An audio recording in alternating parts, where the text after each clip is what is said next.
Dear learners, আজকে আমরা primary সহকারী শিক্ষক নিয়োগ 2018 সালে ছোট্ট একটি প্রশ্ন আমাদের এসেছিল। সেই প্রশ্নটি হচ্ছে আমাদের নিচের কোনটি বৃহত্তম ভগ্নাংশ, অর্থাৎ এই যে এখানে যে আমাদের ভগ্নাংশগুলো দিয়ে রাখছে এখানকার মধ্যে সবচেয়ে বড় ভগ্নাংশ কোনটা হবে, অর্থাৎ যে ভগ্নাংশের মানটা সবচেয়ে বড় সেটা কোনটি ভগ্নাংশ।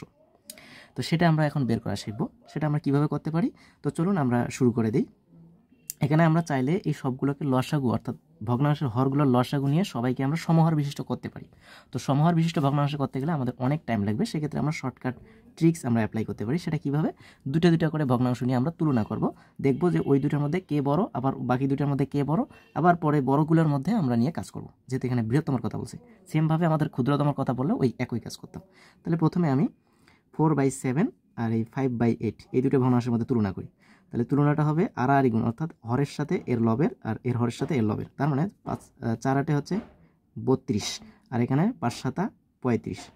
তো 32 বড় নাকি 35 বড়? অবশ্যই 35 বড়। তার মানে এই ভগ্নাংশটা এখানে পেলাম আমরা বড়। সেমভাবে এবার এই দুটো ভগ্নাংশের মধ্যে দেখব, একটা হচ্ছে আমাদের 7/11, আরেকটা হচ্ছে আমাদের 2/3। তো এখানে দেখব 3/7 21 আর এখানে 11×2 22।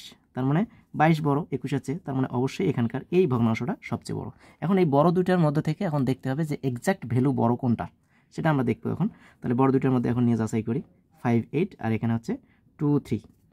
তাহলে এখানকার মধ্যে বড় কোনটা হবে সেটা বের করতে গেলে আবার এই লবের সাথে হরের সম্পর্কটা আমরা দেখব। 3×5 15 আর এখানে হচ্ছে 8×2 16। তাহলে 15 বড় নাকি 16 বড়? অবশ্যই 16 বড়। তার মানে এখানকার হচ্ছে আনসার 2/3টাই হচ্ছে সবচেয়ে বড়। এই হচ্ছে আমাদের আনসার। ওকে, তো আশা করি বুঝতে পারছি। আর এই রিলেটেড শর্টকাট ট্রিক্স আমরা যেন ভালোভাবে অ্যাপ্লাই করতে পারি সে সম্পর্কিত আপনারা সমাধান পেতে চাইলে অবশ্যই চ্যানেলটি সাবস্ক্রাইব করে সাথেই থাকুন। ধন্যবাদ সবাইকে।